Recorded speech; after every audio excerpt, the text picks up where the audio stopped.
हरे कृष्णा। तो आज हम बात करेंगे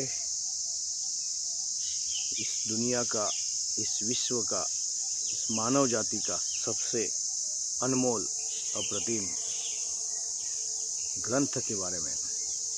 वो है श्रीमद् भगवद गीता।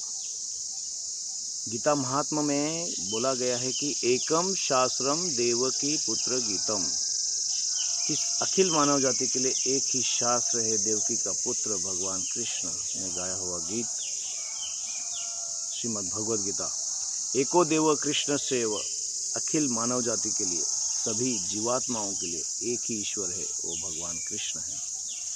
एकम शास्त्रम देवकी पुत्र गीतम, एको देव कृष्ण सेव एव एको मंत्र तस्य नामामि यानी। और सभी जीवात्माओं के लिए, सभी मानव जाति के लिए एक ही मंत्र है, उनका पवित्र नाम। और कर्मा एकम तस्य देवस्य सेवा, सभी के लिए एक ही कर्म है, वो भगवान की सेवा, सभी जीवात्माओं की सेवा। वास्तव में देखा जाता है कि हर एक जीव दूसरे जीव की सेवा करता है। ए बी की सेवा करता है, बी सी की करता है, और सी डी की करता है, और डी ए की करता है। अब देखेंगे जैसे माता पिता अपने बच्चों की सेवा करते हैं, जब माता पिता बूढ़े हो जाते हैं तो बच्चे उनकी सेवा करते हैं। पति पत्नी की सेवा करता है और पत्नी पति की सेवा करते हैं, दोनों मिलकर बच्चों की सेवा करते हैं। तो नौकर अपने स्वामी की सेवा करता है, और स्वामी भी किसी न किसी रूप में उसके तनख्वाह के रूप में अपने नौकर की सेवा करते हैं। तो इस तरह से ये संसार है। और यह संसार जो है, इसका वास्तविक सत्य है अशाश्वतम दुखालयम, कि ये टेम्पररी है। हम यहाँ जो भी रह रहे हैं, हम अपने यहाँ परमानेंट रहने की व्यवस्थाएं कर रहे हैं, बड़ी बड़ी गगनचुंबी इमारतें बना रहे हैं, मकान बना रहे, गाड़ी बंगला पैसा, और हमको इस तरह से कार्यकलाप कर रहे हैं कि ऐसे लग रहा है कि हम यहाँ परमानेंट रहने के लिए आए। हमारा किसी का परमानेंट यहाँ रहना नहीं है, हम उनको कुछ समय के लिए है, हम यहाँ हमको छोड़ना पड़ेगा।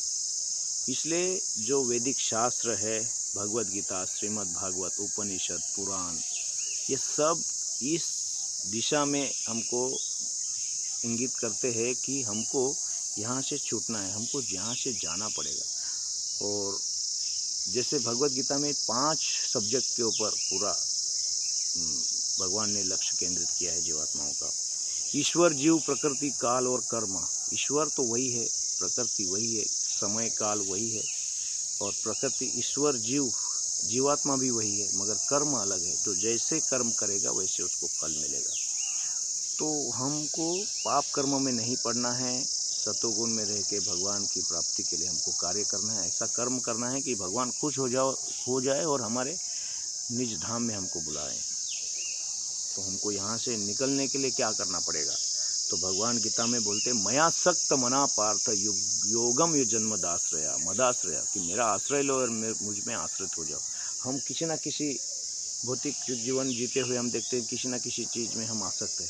कोई अपने घर गृहस्थी में आसक्त है, कोई अपनी गाड़ी बंगला पैसा में आसक्त है, कोई ज़मीन जुमला में आसक्त है। तो सब जगह कोई ना कोई आसक्त है, कोई नहीं छोड़ना चाहता, मगर प्रकृति समय आने पे जबरन आपको यहाँ से भगा दिया जाएगा।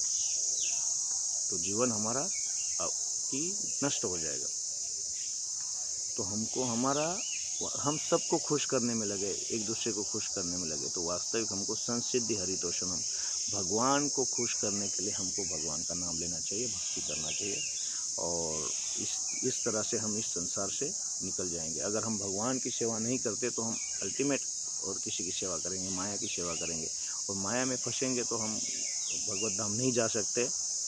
हमको कृमि, कीटक, कुत्ता, गाय, भैंस, बिल्ली और ऐसा बहुत सारे जीव, 84 लाख योनि में बहुत सारे जीव हम देखते हैं, वो बनना पड़ेगा। इसलिए हमको भगवत धाम जाना है। उद्भव गच्छन्ति सत्वस्थाम, जो सत्वगुण आदमी होगा वो ऊपर ऊपर लोकों में जाएगा। तो बहुत सारा भगवत गीता में बहुत सारा ज्ञान है कि ये 5-10 मिनट का में हम पूरा विश्लेषण नहीं कर सकते। इसलिए सबको चाहिए कि भगवत गीता पढ़ें, श्रीमद् भागवत पढ़ें। अगर नहीं है तो फिर भक्तों का संग करें, जो भी भक्त जिन्होंने जो तत्वदर्शी है, जिन्होंने जाना है, भगवत भक्ति का आश्रय लिया है, ऐसे लोगों के संग में जाएं, ऐसे लोगों से सुने तो हम आपको भगवत गीता के बारे में, श्रीमद् भागवत के बारे में, भक्ति के बारे में, इस संसार के सभी रहस्यों के बारे में, आपके जीवन की सारी समस्याओं के बारे में ज्ञान मिल जाएगा। ऐसा कोई समस्या नहीं, ऐसा कोई विवाद नहीं जिसके बारे में शास्त्र नहीं बताते। हर चीज़ का, हर समस्या का समाधान, हर प्रश्न का उत्तर है। इसलिए मैं आपसे हाथ जोड़ के विनती करूँगा कि श्रीमद् भगवद गीता जो भगवान का मत है, हम अलग अलग मतों में उलझे हुए हैं, ये इसका मत है, उसका मत है, ये इस मत को कोई मायने नहीं रखता, कोई मतलब नहीं है। इसलिए श्रीमद् भगवद गीता मतलब भगवान का मत क्या है हमारे जीवन के बारे में, श्रीमद् भागवतम ये भी भगवान का मत क्या है इसमें। इसलिए भगवद गीता और श्रीमद् भागवतम के बारे में हमको जानना चाहिए। हाँ, तो इसलिए हमको भगवद गीता को पढ़ना चाहिए। तो ये आज के लिए इतना ही ठीक है कि मैंने कुछ बताने का प्रयास किया, तो इसलिए आप भगवद गीता को जल्दी जल्दी ले लो और उसको पढ़ना शुरू कर दो। हरे कृष्ण।